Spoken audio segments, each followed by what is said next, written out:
So, I know that some of you are aware that I have been receiving counseling for an addiction. And I thought that I might never get a better opportunity to admit in front of my closest friends that I have an affliction. Something that I've kept hidden deep inside me for as long as I can remember. I am a compulsive list maker. I just love...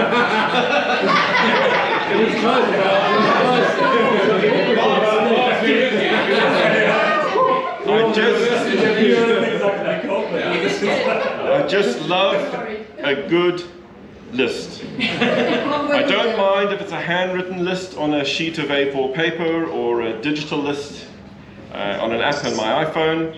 I'm a Trello evangelist, and I try to weave it into any and every conversation about productivity. I sleep well when my lists are comprehensive and all of my ticks are in place. My favorite lists are for holidays. I love planning a family holiday.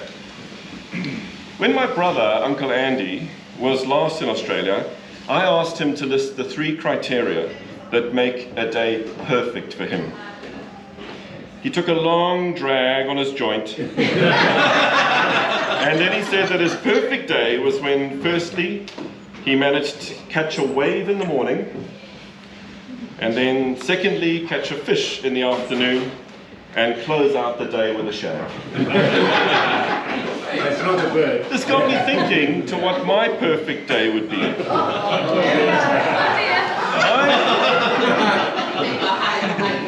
I have pondered the perfect day dilemma many times. For me, it would be, firstly, a morning ride. Secondly, an afternoon nap. And then, well, what can I say? A quick and efficient crap. My mum also likes a good list.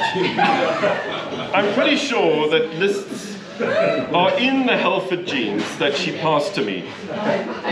When anybody asks me if I'm from a large family, I always tell them that I'm from an extremely small family. My father was an only child, my mom had one brother who only had 2 children. Well, who would have thought that my mom is currently tracking a list of over 650 relatives through genealogy.com. For the last year, my mom has been on at me to submit my DNA to genealogy.com so she can spread her net even wider. I've resisted providing my DNA swab, as I'm worried that uploading my DNA into a global database may lead to Uncle Andy being arrested.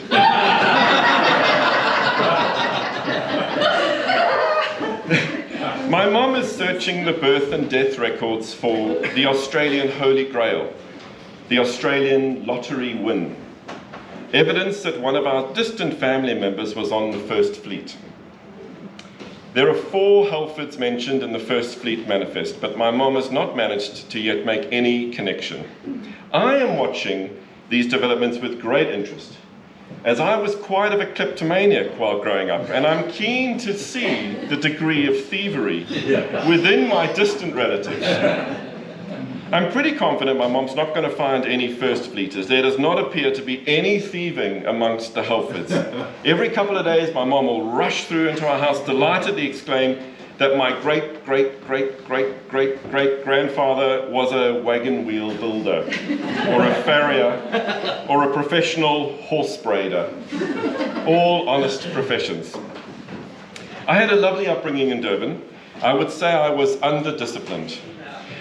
A solid middle-class upbringing. When we bought batteries, we had to choose between Duracell or Eveready. Reflecting on my upbringing, I can only think of 3 things that I was scared of. Quicksand. I've always been scared of quicksand.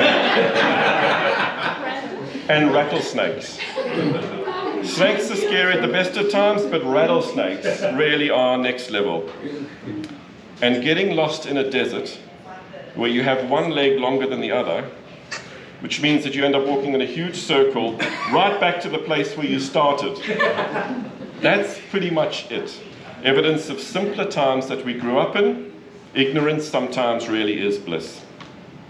I was bored for a lot of my upbringing, so I had lots of time to think about how I wanted my life to pan out and what defined what success really was. My thoughts on success were largely based on what I saw on the Friday night pop shop music videos that my brother and I would record with great diligence on our VHS video recorder. Combined with various assets that some wealthy friends of my parents had. Consequently, growing up in Durban, success for me could be boiled down to a few critical items. A car that had a medical kit compartment on the back shelf below the rear window. If you had that, then I thought that you had made it. My grandfather's Jag had 2 fuel tanks, and he could switch between the tanks with a button on the dash, and I still think that's pretty cool. And a fridge that delivered endless supplies of cold water. Growing up, I would have considered ice cubes to be next level. And then sparkling mineral water on tap. What was sparkling mineral water? I remember having my first glass of sparkling mineral water at the Harrods Food Court with Barb's in 1997. The water was from Hilden, and the label said it was gently carbonated. And owning 100 CDs. I will never forget my great friend Ian Gurley telling me about a party that he had been to in Chelmsford Road, the same road in Durban where I grew up, saying that the host had played music from CDs all night, and he owned over 100 CDs. So if you look back at the old CDs that I've got downstairs in the memories table, you'll see the CDs have got a number on the back of them, counting up to 100. Reflecting back on that success list, I now realize that the list of my younger self was all things. And I now know the greatest things in life are not things. As Brad Pitt said in Fight Club, the shit you own will end up owning you. I've no plans on thanking any of you for attending my 50th. I will say if you're here tonight, then you're special to me. There's a few diverse groups of friends here. If you pick the group that you want to be of, you can pick the group you want to be of because my groups are quite fluid. There's the Sappers, and they're all now part of the Australian mob.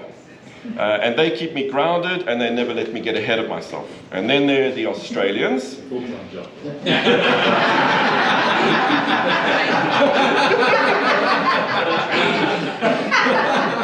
And then there are the Australians, and they're a constant reminder of who I want to be. And then there are the Irish, Dermot, and Emma, and Rob Costello.